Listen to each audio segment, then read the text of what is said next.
Question. What do you think of the Neoplatonist answer for our world and the problem of evil?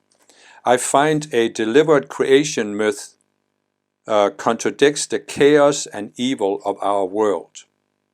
I find a deliberate creation myth contradicts the chaos and evil of our world. Okay, so this is actually a very interesting question. And I could probably do a much longer video on it, but I'll try and keep it brief here. But if you're not familiar with Neoplatonism, I just found a brief summary here. Neoplatonists address the problem of evil by viewing it as a privation or absence of good rather than an independent entity of force. They posited that God, being the ultimate source of all good, could not create evil. Evil in this view arises from the imperfection inherent in matter and the limitations of created beings as they turn away from the source of all good.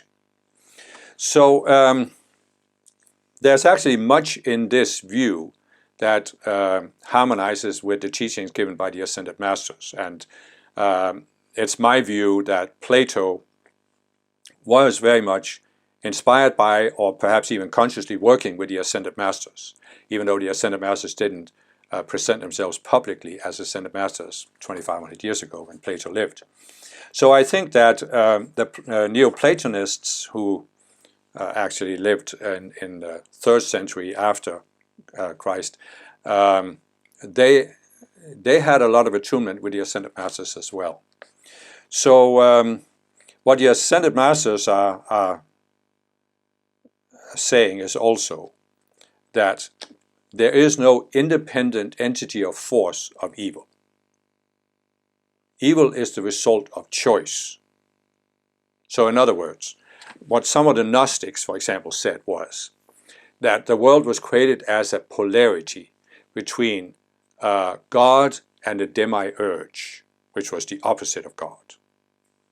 So in other words, there were two forces that were opposing each other, and they were both necessary and they were both created with the same status. But this is what Neoplatonism denies, is also what the Ascended Masters deny. The Ascended Masters are explaining, and I explained this further in my video about how the world was created. The Ascended Masters explain that evil is the result of choices that we have made without free will, not just us, but other beings as well. So there doesn't have to be evil. It's not necessary. It doesn't have to exist. It's not there to create contrast with good. That's only what happens when you go into what I call the duality consciousness, where you see everything in terms of two polarities, two opposites. And so, but on the other hand, they're saying that evil is the absence of good rather than an independent entity of force. Well, there's a certain modification we can make here, because the Ascended Masters explain that there is a certain force of evil, which is what I, in the video about how the world was created, called the fallen beings, who have rebelled against the process of growth. And they have formed a certain force that are seeking to pull us into supporting them, following them blindly, being controlled by them. So there is an independent force of evil on earth, in a sense that it has a temporary existence, but it was not created that way. It doesn't have to exist. It's the result of these choices that these beings have been allowed to make over a long period of time. And again, watch my video about how the world was created for a deep understanding of this. So it's true that God, being the ultimate source of all good, could not create evil. Yeah, God didn't create evil, but God gave us free will, which means we can choose to go into duality. And in duality, we can do things that are evil, but we make ourselves believe they are necessary, or they're good, or they serve some greater purpose. That's what I, in some of my ego discourses, I've talked about the epic mindset. Evil, in this view, arises from the imperfection inherent in matter. Yes, there's something to that, in the sense that, again, as I explained in how the world was created, our world of form has been created as a succession of spheres that have become more and more dense. And as the spheres become denser, it becomes more difficult to connect to our higher selves. And therefore we are more likely to go into separation and duality, where we can then choose evil. So there's something to that also. And then the limitations of created beings as they turn away from the sources of all good. Well, these are not actually these are not limitations that we were created with. It's just, as I said, we were created with a localized sense of self, where we don't always see the long-term consequences of our choices, but we are also created with free will. So we have the option to choose to go into duality and separation. And it's not that all people go into duality will do what we normally call evil, but the deeper you go into these dualistic illusions, the more you are prone to do what we would call evil acts. So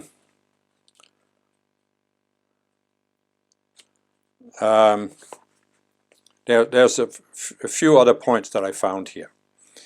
Neoplatonists like Plotinus argued that evil is not a substance or a positive entity, but rather the lack or absence of good, similar to how darkness is the absence of light. And I've already commented on to some degree, but I just want to reinforce this. Yes, evil was not created as some substance or positive entity that needs to exist. It's not created to create balance in the universe. The universe is actually becoming imbalanced because of evil, whereas if evil was not there, the universe would be balanced. So it's important to keep that in mind. You can't really say, I think, that evil is the absence of good. And the reason for that is that I have several videos where I talk about duality and the duality consciousness. So it's a little bit tricky to say that even evil is the absence of good. Because evil is the result of separation, the illusion of separation, as opposed to the reality of connectedness or oneness. So we have two states of consciousness we can be in as human beings. We can see ourselves, experience ourselves as connected beings. That means we are connected to a reality outside our own minds. So our minds are not closed systems. We can also step into separation, but this is not a real state. This is just an illusion in our minds that we're separate beings. And in separation, we start using the duality consciousness to take one dualistic polarity, one dualistic extreme, and argue that this is the ultimate truth. And therefore we can come in, to go into this epic mindset where we think that, oh, it's necessary for God's plan for the universe that everybody is converted to the Christian religion. And if they won't be converted, it's better they are killed so they don't go to hell for all eternity. And many others. Everybody needs to become communist or whatever. All these epic causes that people have defined. And this is the real cause of evil, that we define that it's necessary to do evil so that good may come, or the ends can justify the means. But this is only in duality, and there's no reality to it. So what I'm saying is that when we step into duality, we are defining a set of relative good and evil. And that's why, evil is not the absence of relative good, because relative good is also an illusion. And that's why it's better to say that evil is a consequence of separation, the illusion of separation, as opposed to, or in contrast to, the reality of oneness. Because the reality is that all life is interconnected. And it's all part of this interdependent originations, or the one mind.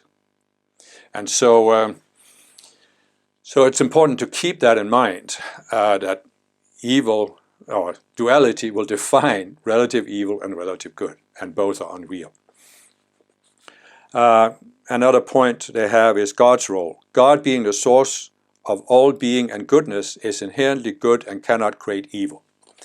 Well, yes, but again, if you are talking about relative good, God is not relative good. God just is. God is beyond relative good and evil. God is beyond anything we can define on earth, anything we can define with words, with concepts, with mental images. God is beyond all of it. So it's really tricky to project that God is good. It's the same as the Christian view. God is all good and almighty and all-knowing, then why is there evil? See, so you have to step up to a higher view of God and say the Creator is just beyond its creation. And the creation has form, therefore the Creator is beyond what we see as form here. Doesn't mean the Creator is nothing or undifferentiated, but the Creator has an individuality, but it's way beyond what we can describe or picture. The material world. Evil is associated with the material world and the limitations of created beings, particularly humans, when they focus on material things rather than spiritual and intellectual pursuits. This is also really, really tricky. Now, as I explained in how the world was created, there's a succession of spheres. 6 spheres have ascended. We live in the 7th, which is unascended. And in an unascended sphere, yes, there is room for people to make the choice to go into separation. Therefore, there's room for evil to exist, which there isn't in an ascended sphere. So it isn't necessarily the material world as such. It's more that it's an unascended sphere. It's not that there's anything inherent in matter other than, as I said, it's more dense in our sphere than in the previous spheres. So it's true that self-aware beings, not just humans, but also beings in the emotional, mental, and identity realms that have free will, they can choose to go into separation. But it's not because they focus on material things rather than spiritual and intellectual pursuits. It's because they go into this state of duality, where instead of seeking to connect and experience how the world really works, you are now creating a mental image of how the world should work. And that's why you can justify doing evil in order to promote some epic cause. And that's why I'm saying you can't really say that it's the focus on material things in itself, because it's when you create a dualistic overlay and project that upon the material things. But and you cannot say that the antidote to evil is to focus on spiritual and intellectual pursuits, because you can still do that from the dualistic state of mind. We are creating a dualistic mental image of what it means to be spiritual. So it's very important to have that. If you don't understand the duality consciousness, you can't really grasp it. And as far as I have seen from the Neoplatonist view, they didn't quite grasp that the way it can be explained today. Probably because the collective consciousness was denser back then. Turning away from the good. When beings turn away from the divine source of good, they become susceptible to imperfection and the experience of evil. Well, not really the experience of evil, but choosing. But as I said, this is because you can either see yourself as a connected being or as a separate being. And when you go into separation, yes, evil becomes a possible choice. In connectedness, you are constantly striving to connect, to expand your connection, even go to a sense of oneness. And as I have explained in how the world was created, everything is created out of the one mind, or the Christ mind, or the Buddha nature. And connectedness really means you are increasing your connection to that Christ mind. And when you experience the oneness of the Christ mind, you can't harm other beings. It's just another choice you would make, because you realize that we are all connected through the one mind. So if I'm harming you, I'm actually harming myself. In separation, you can create this illusion that, oh, but I can kill your physical body, and it doesn't mean that my body dies. So I can harm you without harming myself. That's the illusion of separation. And that's the illusion you simply, you grow out of. You experience the unreality of it. You experience the reality that we're all connected, and therefore, how could you harm others? Free will and moral evil. Human free will, while a good gift from God, can be misused, leading to moral evil when individuals choose to act against the good. Yes, it is free will that makes it possible to go into separation. That's the misuse of free will. We go into separation. But it's really not a misuse in the sense that, as I've explained, we have to experiment with the duality consciousness and with separation in order to come to the point where we know what it is, we know what it does, and we can consciously choose to leave it behind.